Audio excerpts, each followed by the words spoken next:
Vítame vás v najnovšom vydaní AI generovaného podcastu newslettera Stredaj. Dnes tu máme pred sebou fakt obrovský hĺbkový rozbor tém.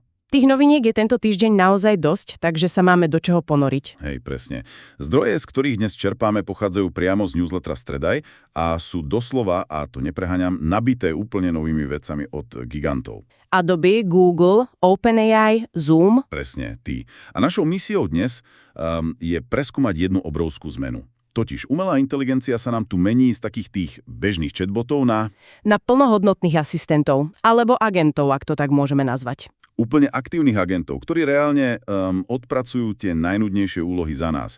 Či už je to nejaká grafika, únavné tabulky, nekonečné stretnutia, alebo aj ten spomínaný kód. Takže poďme si to rozmeniť na drobné. Dobre, poďme na to. Čo vôbec všetky tieto aktualizácie znamenajú pre úplne bežný pracovný deň? Lebo znie to dosť masívne. Vieš čo? Čo je tu fascinujúce, je ten moment prechodu. Presúvame sa z fázy, kedy to bola len taká hračka pre nadšencov, do fázy reálneho neviditeľného kolegu. Odstraňuje sa tu obrovské množstvo trenia v pracovných postupoch. Všetko sa prispôsobuje bežnej reči. A to asi najviac vidno na tej našej prvej téme. Photoshop a Firefly od Adobe. Áno, tam je to ukážkové. Akože, povedzme si úprimne, každý to pozná.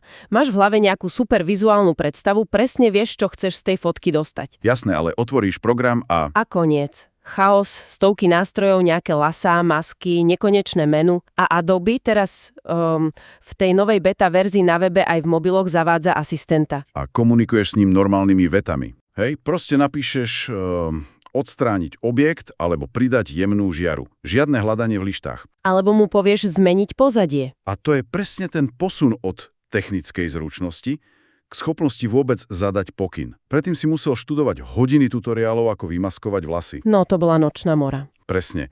A dnes ide skôr o tú tvoju predstavivosť. Okrem toho tam Firefly prináša veci ako Generative Fill. To inteligentné doplňanie okolia však. Áno. Alebo generatívne rozšírenie obrázka. Máš fotku na výšku, potrebuješ z nej urobiť široký banner na web, AI ti to okolie proste dokreslí tak, že to nespoznáš. A ešte tam spomínali aj upscale na zvýšenie rozlíšenia a klasiku odstránenie pozadia na jeden klik. Ale mňa na tomto celom najviac dostal ten AI markup. Aha, to kreslenie. Úplná šialenosť. Už ani nemusíš písať ten siahodlhký text, len zoberieš myšku alebo prst na mobile, načmaraš tam nejaký kruh a povieš, urob z toho skutočný kvet. Alebo len tak nahrubo začmáraš nejakú rušivú lampu vzadu a povieš mu, nech zmizne. Doslova ako keby si sedel vedľa profi grafika, ale mu ťukal prstom do monitora, že toto chcem inak. Hej. A čo je super pre ľudí, čo si to chcú len osahať, spomína sa tam ten režim bez stresu. Aby sa ľudia nebáli, že si hneď minú kredity. Presne tak. Platiaci používatelia majú do 9. apríla úplne neobmedzené generovania, takže môžeš skúšať varianty od rána do večera. A free účty dostanú 20 generovaní. Tak. Čiže na vyskúšanie úplne stačí. Pre koho je to ale reálna revolúcia? To by som trochu upresnila. No povedz. Ľudia, čo robia e-shopy, retuše produktov, rýchlevaci na sociálne siete, tí ušetria desiatky hodín.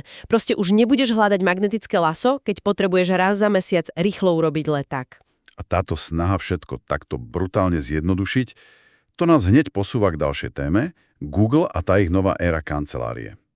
Koniec éry kopírovania a vkladania. Gemini prichádza priamo do Google Workspace.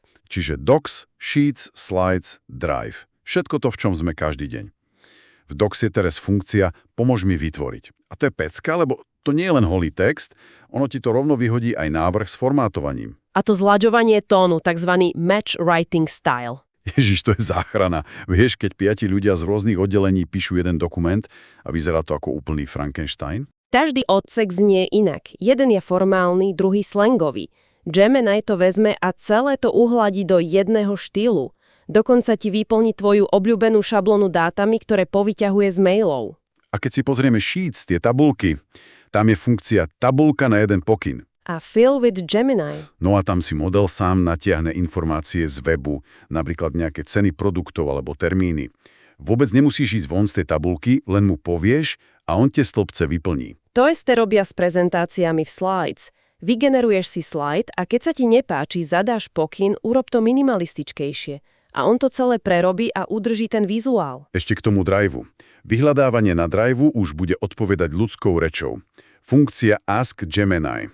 To je dôležité, lebo to prehľadá všetko a dá ti zhrnutie aj so zdrojami, aby si nemusel otvárať 5 rôznych dokumentov naraz. Znie to skvale, ale nie je to vlastne len nejaký vylepšený fulltextový vyhľadávač? Nie, vôbec nie. Tu ide o tú psychológiu práce a to prepínanie kontextu, keď neustále preskakuješ medzi mailom, tabuľkou a Wordom, strašne te to vyčerpáva. Mentálne to stojí obrovskú energiu. To je pravda, človek je po 2 hodinách úplne vyžmýkaný.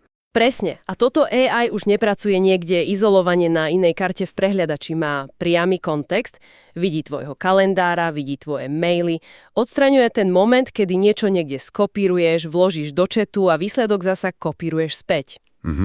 Je tu ale háčik pre nás zatiaľ. Beží to v bete, privárne v angličtine a hlavne pre ľudí z Google AI Ultra a Pro predplatným. Drive dokonca tuším najprv len v Amerike. Zatiaľ áno, ale ten trend je jasný. Tuto ale začína byť skutočne zaujímavé, lebo od týchto textov a tabuliek ideme k naozajstnej ťažkej práci. OpenAI a ich GPT-5.4. Áno, tam je to o čistrom výkone. Ten rozbor spomína rovno niekoľko verzií. Thinking, prístup cez API, Codex a verziu GPT-5.4 Pro pre fakt obrovské úlohy. Zaujalo ma, že tento model vraj plánuje dopredu. To je obrovská zmena. On ti najprv ukáže ten svoj myšlienkový postup, plán tej práce. Ty si ho vieš upraviť predtým, než on vôbec začne reálne niečo generovať. Aby nevyplul 10 strán úplne od veci textu. Presne tak. Dobre, spomína sa tu API a model Codex. Poďme to nejak ľudsky vysvetliť. Čo je v tomto kontexte to API a na čo je dobrý ten kódex? Takže API je vlastne len taký neviditeľný most. Firma si vďaka nemu vie tento OpenAI model napojiť priamo do svojich vlastných interných systémov. Nikto nemusí chodiť na žiadnu externú stránku. Jasné, beží to na pozadí. Presne. A kódex je zas model špeciálne trénovaný na prácu s kódom, na programovanie. A tu prichádza na rad ten obrovský kontext, o ktorom sa v tých novinkách píše. 1 000 000 tokenov. No, 1 000 000 tokenov, znie to dobre, ale čo si má pod tým človek reálne predstaviť? Aký to má dopad? Zober si to takto. Jeden token je približne nejaký kúsok slova. 1 000 000 tokenov je obrovská kopa textu. Zmestí sa ti tam celá codebase veľkej aplikácie. Čiže celý zdrojový kód jedného veľkého softvéru naraz? Áno, alebo stovky strán právnych dokumentov, hrubé knihy. Model si to všetko drží v tej svojej aktívnej pamäti. A nestratí pozornosť. Nezabudne, čo bolo na začiatku. A to nie je všetko. Spomínajú tam agentov, ktorí používajú počítač. To je tá najväčšia vec. Akože kódex dokáže natívne vykonávať kroky naprieč aplikáciami, reálne hýbe myšou, zadávanie údajov a klikanie? Áno. A keď si to spojíme do širšieho kontextu, zradca, ktorý ti len povie, ako máš niečo urobiť, sa stáva softvér, ktorý to fyzicky na tom tvojom monitore odklika za teba. Dobre, ale nie je to trochu desivé? Dať AI kontrolu nad systémom? Bezpečnosť sa tam samozrejme rieši, ale tá automatizácia tých najhorších klikacích procesov vo firme je proste neuveriteľná hodnota. Keď už sme pri tých firmách, máme tu v materiálach aj Cloud Marketplace od spoločnosti Anthropic. Anthropic tam ide na to veľmi múdro cez obchodný model. Ak som to správne pochopil, firmy dnes majú chaos. Jedno oddelenie si platí toto AI, druhé tamto, 10 faktúr, 10 dodávateľov. A Cloud Marketplace to rieši tak, že ak má firma ten hlavný rozpočet na model Cloud, môže z neho rovno platiť aj iné partnerské nástroje. Bez ďalších byrokracií. Z toho istého balíka peňazí. Pre vývojárov je tam napríklad GitLab alebo Replit. Pre právnikov tam vidím nástroj Harvey. Áno, ten vyhodnocuje právne zmluvy. Potom Lovable, to je pecka pre netechnických ľudí, ktorí chcú tvoriť aplikácie, len mu to popíšeš a on to spraví. A pre finančné týmy Rogo a samozrejme integrácia na Snowflake pre obrovské firemné dáta, znie to ako koniec toho nákupného chaosu. Určite áno. Dobre, prejdeme od firemných systémov k ničomu viac osobnému. Zoom a tá neskutočná únava z videohovorov. Ani mi nehovor. Máš za sebou 6 hovorov a už sa proste nevládzeš ani tváriť, že žiješ, nie to sa ešte pozerať do kamery a sústrediť sa. Je to vyčerpávajúce. A Zoom prináša fotorealistických AI avatarov. Úplne presne napodobnia tvoj vzhľad, mimiku aj pery. Zastúpia ťa vtedy, keď nie si úplne tak povediac pripravený na kameru. Hej, piješ kávu v teplákoch a na obrazovke sedí tvoj avatar v košeli a prikyvuje. A spomínajú aj detekciu podvrhov, deepfake, aby tam nenastal nejaký chaos a niekto ti neukradol tvár. Tá bezpečnosť tam je, ale na jar Zoom chystá ďalšie novinky. Vlastné AI dokumenty, tabulky, slajdy priamo v tom prostredí Zoomu. To funguje z toho zápisu stretnutia. Presne, z meetingu ti nevypadne len suchý prepis, ale rovno štruktúrovaná tabuľka s úlohami alebo slajdy do prezentácie. A ďalšia super vec, prekladač hlasu v reálnom čase. Vraj to v tých medzinárodných tímoch znižuje komunikačné trenie až o 30%. Ľudia sa sústredia na tú myšlienku a nie na to, ako sa to správne povie po anglicky. A v disktopovej appke cez AI Companion 3.0 si môžeš dokonca tvoriť vlastných agentov. Dobre, poďme ale naspäť sem domov. Lokálny kontext, AS Stream číslo 4. Je vidieť, že na Slovensku sa toho deje tiež veľa. Hej, 17. marca bude v Bratislave školenie AS Connect, bude sa tam rozoberať reálna hodnota tých firemných dát pre umelú inteligenciu a potom tam máme KPMG CEO Outlook, prečo vôbec firmy do toho tak tlačia a čo ich brzdí. Vieš, tá najväčšia brzda je samozrejme ten strach o dáta. Máš citlivé firemné dáta a bojíš sa ich pustiť niekde do cloudu a do toho prichádza tá regulácia od Európskej únie o označovaní AI obsahu. To bude určite veľká téma na najbližšie roky. Ale všimol som si tam jeden fantastický projekt. 20 000 licencií na ChatGPT, a to priamo pre budúcich učiteľov tu na Slovensku. To je pre mňa osobne obrovská vec. Zober si bežného učiteľa, koľko času strávi prípravou. Celé večery úplne bežne. A teraz si môže nechať ten model vygenerovať testy na mieru, prispôsobiť cvičenia pre slabších žiakov, alebo mu to môže robiť partnera v diskusii pri príprave na hodinu.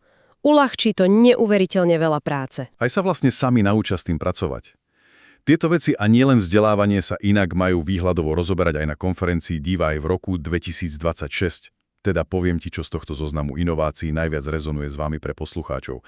To je ťažká otázka. Je toho naozaj strašne veľa. Skúsme to ale nejak zhrnúť. Videli sme toho dnes kopu.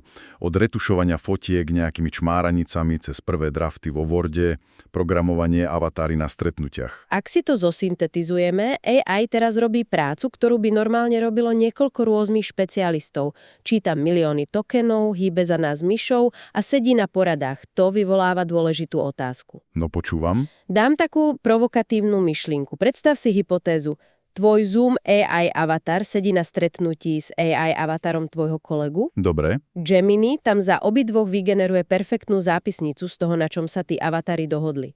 Rovno z toho zapíše úlohy do nejakej tabuľky a potom to prevezme GPT-5.4 a automaticky tie úlohy začne vykonávať a klikať vo firemnom systéme. To znie ako úplné sci-fi, ale my to už v podstate technologicky máme. Práve že áno. A otázka znie, ako dlho potrvá, kým si firmy uvedomia, že my ľudia sme v tomto celom reťazci potrební už len ako takí nejakí šéf-redaktori. Ako takí dozorcovia. Presne, len schvaľovatelia toho, o čom sa stroje medzi sebou dohodli a čo medzi sebou spravili. Fúha, tak toto je silná káva na záver. Čo to teda všetko znamená, to už necháme na vaše vlastné zamyslenie. To bolo na tento týždeň všetko. Na ďalšie vydanie sa môžete tešiť už na budúcu stredu 18. marca. Prinesie vám ich týždenný newsletter Stredaj od PS Digital.